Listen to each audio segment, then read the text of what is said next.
As I sat there combing through the various web pages for deals on PC components new and old with my usual itch that needs to be satisfied to build some form of a PC experiment. Since building and testing PC components is just one of those hobbies I have done countless times for the past decade, I thought about a few unique builds. I then had one of those flashbacks from my mid-20s of my first PC, the origin story in my head, and what led me up to those few odd builds and experiments. Heading down memory lane brought me to my very first PC that was at the time a super fast Packard Bell Pentium 133 that I purchased in my last year of active duty for my start as a late blooming older college student. Now still being very ignorant to the way of the PC, my second pre-built PC purchase a few years later had a Cyrix M2 processor. Yes, you heard me right, I said Cyrix M2 processor. Wow. Then I finally got this idea we tech hobbyists and engineers get. Hey, why don't I build my own PC? And that was the end of ever buying a pre-built PC for me and the start of a new fun hobby. Back then, the Sunday edition of the major newspapers carried the pinnacle of electronic store ads, the Fry's Electronics Sunday Sales ad, and I found the first cheap enough for a student on a very limited budget PC build combination of a motherboard, Pentium 2 Slot 1 processor, remember those? And RAM, and that combined with a local PC shop's limited selection of graphics cards, a nice one though, the Voodoo 3 3500, my first PC build got me hooked as a hobbyist. I didn't even start gaming on that PC, it was more the challenge and fun of the build.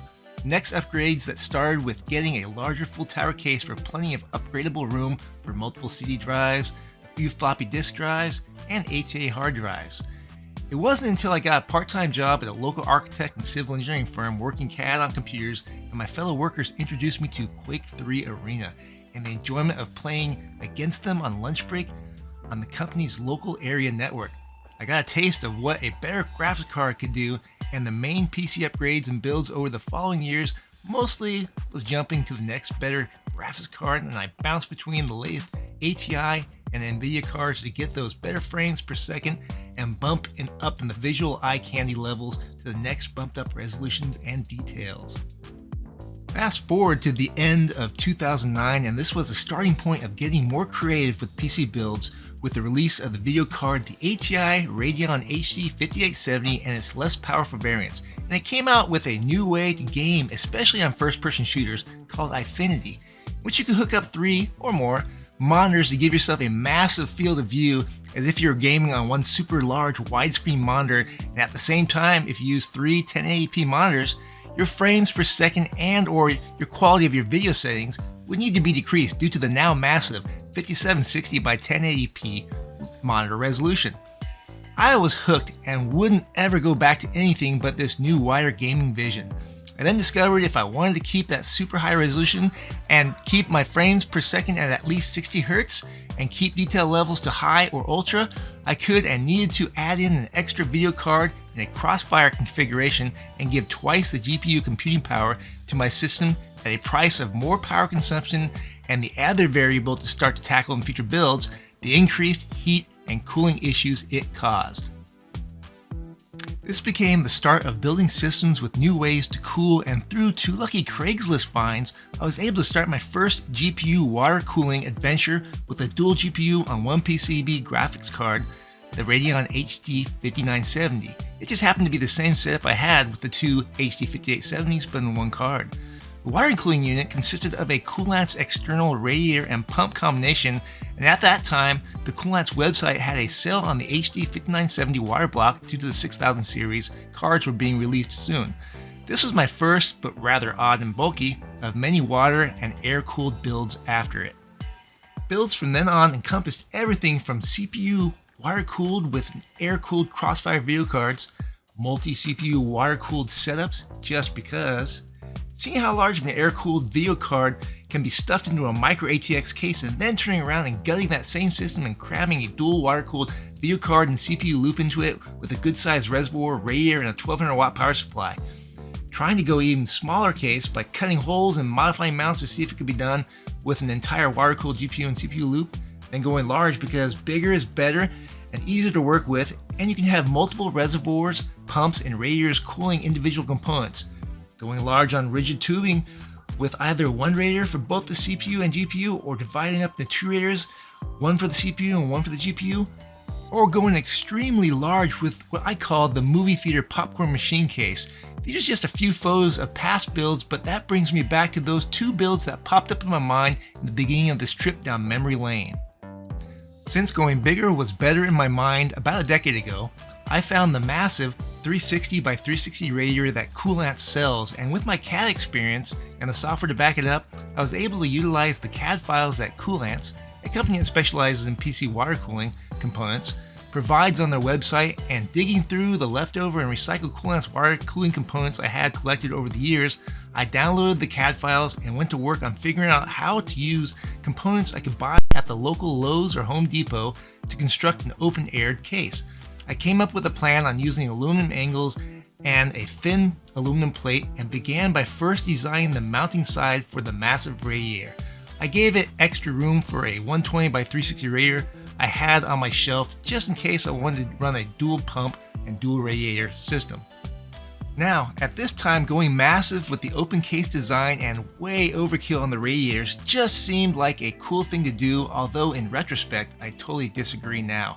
Next, I worked on the flat front plate design just to hold a few DVD drives, the power switch, and a variable pump knob. I then went with designing the large frame cube that encompassed an off-the-shelf motherboard tray that I purchased from a PC modding company, and then threw in some angles across the center of the cube to have a spot to hold an electronic pump and flow meter PCB, the cylindrical reservoirs, and the pump. This beast of a frame was starting to look completed. I need to now add in the components I downloaded for a fit check. I put the two reservoirs modeled identical to the parts I had on hand next to each other, followed by the power supply, pump location, DVD drives for clearance checks, and add in fans to the radiators just for visual clarity during this fit check process, since there was obviously plenty of room. Now the majority of the case with components that were downloaded and making low resolution components such as the DVD drives, power supply, and PCB board holding bracket, I was able to clearly visualize my crazy design would work. I had already taken into account the motherboard clearances for video card and CPU cooling by mounting the motherboard tray upside down, similar to what you might see in an older Apple Mac Pro, and this upside down mounting allowed for the actual viewing of the video card water blocks that are usually hidden because they face downward in normal case configuration. It was now time to start cutting angles and drilling holes. After meticulously measuring out each length of each angle and cutting to as accurate a length as I could, and drilling holes and using a metal blade on a jigsaw to cut out the front plate from the sheet metal, I decided to paint all the aluminum components black to match the motherboard tray I had purchased. Putting all the bolts and nuts in took time and a lot of loosening and retightening due to the frame on one side would be slightly crooked due to my hole tolerances were not perfect, but eventually it all came together. After putting all the components in, I realized that the one 360 by 360 radiator was already way overkill for this system, so I eventually added in only that radiator with fans, one 240mm cylindrical reservoir, and one pump that I was able to control with a variable speed knob. Thus I didn't need the pump and thermal sensor PCB board, control board, and bracket. Looking back at all the PC builds and experiments I've done over the years, I realized most of them I don't have any pictures of and definitely no videos. I just stumbled on this small amount of photos, and hence why I thought it would be fun to share with you. As you can see from this top photo, I had way too much room between the motherboard side and the radiator side, but that wasn't the point of this fun and outrageous build. Looking at it a little closer, you can see the inline thermal sensor along with the flow meter on the same line. The loop was set up with the cool water flowing into the CPU first and then the two graphics cards, hence the thermal sensor in line just after coming out of the second GPU. The front panel, I ended up replacing one DVD drive with a Coolant's flow meter display while keeping a DVD drive below it. The power switch and motor control knob were stacked on top of each other. And yes, if you're thinking, is that an OCZ Revo Drive X2 in the bottom slot in the motherboard? I say, yep, you got it right.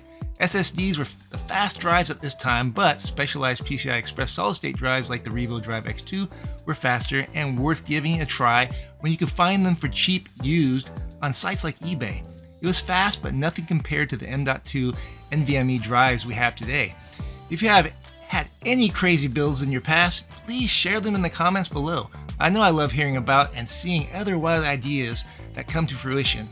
And if you enjoyed this video, please hit that like and subscribe button so I can put out some more good videos for your entertainment. This brings me to that second odd build that stands out in my mind that I thought of at the beginning of this video.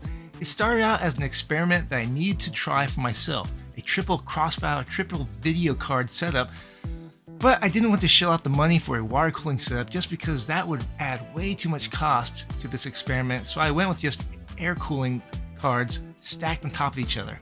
I had two Radeon R9 290X cards and I picked up a third card, a R9 390X. And through research, I found out that a R9 390X could be cross-fired with a 290X. I found out quickly that under graphical load, I started to get a lot more gaming stutter. In other words, the more cards in Crossfire setup, the greater the errors and glitchy video. 3 cards in Crossfire, although produced insane frame rates per second, and I can bump up all the settings to ultra, I soon realized within about 30 seconds of intense GPU use that the cards would heat up to their maximum cutoff temps and then they would automatically drop in performance, technically slowing down the GPU frequencies to counteract that overheating, and the gameplay frame rates per second and quality would drop below what I would easily get if I just had a 2-card Crossfire setup that has ample space in between the 2 cards to allow air cooling. With a triple stacked air cooler setup, the number 1 video card in the top slot that was the most heated had no air gap between the second card and was using trapped hot air from the second card to cool down, and thus the second card from the third. The only card that got any cool air was the bottom least used in the setup. I had to find a solution to this issue that didn't require water blocks. I had a friend who owed me a free 3D printed part. He said anything I wanted, so I took him at his word and went to designing a custom cooling solution to this triple card overheating issue using SolidWorks and sent him over the CAD file. My thoughts were to use the current case I had and cut out a slot in the plexiglass side panel and mount a few fans on the outside of the case to direct air directly at the spaces in between the video cards, with vents on the inside of the case that were specified for my exact setup. Since the top video card received the most heat and was the one used for video outputs and the video RAM, I gave the top air gap a little more airflow with a slightly larger vent and gave the second and third slots a slightly smaller vent. Now the external fan mount component and the internal vent components were designed specifically to be sandwiched between the plexiglass plate of this specific case, and this proved to be an issue in the future. A while later, I finally got the printed parts and put the 2 halves together, mounted the fans, and routed the fan cables through the ports to the inside component as designed.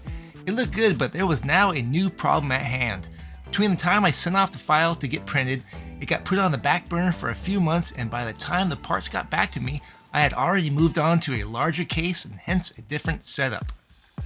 It was the Thermaltake Core X9. A beast of a case that was stackable and where there was enough room for any air or water cooled setup that you could dream of. By this time, I also picked up 3 matching R9 290X video cards, so I went to trying to run the experiment with my custom air cooled solution in a case it wasn't designed for. I mounted it to the best of my ability above the video cards, but there were 2 problems. For one, the mounting location was not perfectly aligned with the gaps between the video cards, and there wasn't an easy fix for this. And 2, the little lips, I call them, on the second and third air vents stuck out too far for this configuration, so I had to cut them off. This was not an ideal experiment, but when I ran it with the fans on, it showed it had some positive effect on keeping the video cards slightly cooler during load, but eventually the cards would reach maximum thermal load and slow down. This didn't stop me though. I thought what any sane engineer would do at this time of testing crisis. I went out and purchased myself a 3D printer and went back into redesign mode for this case setup. Step 1 was modeling the back of the case, the top mounting portion of the case, a video card so I can triple video card it, and then finding a motherboard online so I can properly position the video cards in the case. Then I set out to design similar to the previous one as a 2-part solution. I needed a fan housing side that mounted to the case and had mounting locations that would put it directly over the video cards in reference to where I could mount it on the case, and I needed an air vent side, and this time only 2 vents. Yep, I put my name on it since it was going to be the only one in existence. I wasn't planning on any 4-card setup at this point, so I concentrated on the gap between the 2 cards that were sandwiched. With the card locations correctly modeled, I was able to design the vents to come within a few millimeters of the video cards while giving enough room in between the vents for PCI Express power cable routing. I felt good about the design and went on to printing. My 3D printer wasn't as good of a quality printer as my friends, so my prints didn't look as good but were functional. After printing the fan base holder, I did the vent side. Each print took over 10 hours since they were so large, and the vent one I did overnight and found it had broken off from the print table about 75% of the way through the build and left a stringy mess of plastic all over the place. I just decided to rerun the top part of the vent, chopping it off right where it broke off, and then I glued it onto the part that successfully was printed the night before and taped it for extra rigidity. It's finally time for the setup and testing. Now the vents were in the correct positions and the time came for testing. It worked good, but not great. I was able to run a high GPU load for about a minute before I saw any thermal load maximum and then some limiting to keep the temperatures down. It cooled off faster than before, but I still hit that ceiling limit of too hot. After putting my hand near the back of the case, I determined the hot air was getting trapped in between the rear of the case and assumed that it was also trapped in between the vents. The back of this PC case gave me a few more ideas, and back to the design board I went. The PCI slot cover on the back of the case was removable and exposed a nice gap for airflow along with the threaded screw locations for mounting and modification to. Directly above the location of the back of the primary and secondary video cards was a large port for water tube routing and any other items you wanted to route from the outside of the case in. The new plan was to create a large 120mm intake fan mounted to the PCI slot cover to help push any hot air trapped in the back of the case between the back panel and the new vents, and create a smaller 80mm hot air exhaust fan bracket attached to the water port opening. Since the fans would be mounted on the outside, it would benefit by creating fan covers, and just because I wanted to create them. The 80mm fan bracket was a little more challenging due to there was no mounting screw location, so a secondary mounting bracket was designed to fit on the inside, and it would mount to the outside fan shroud to hold it in place and also act as a side plate next to the video card to channel the hot air back up and out of the case. There's something just so satisfying about watching a 3D printer print your design in real time and the sounds that it makes during the printing process.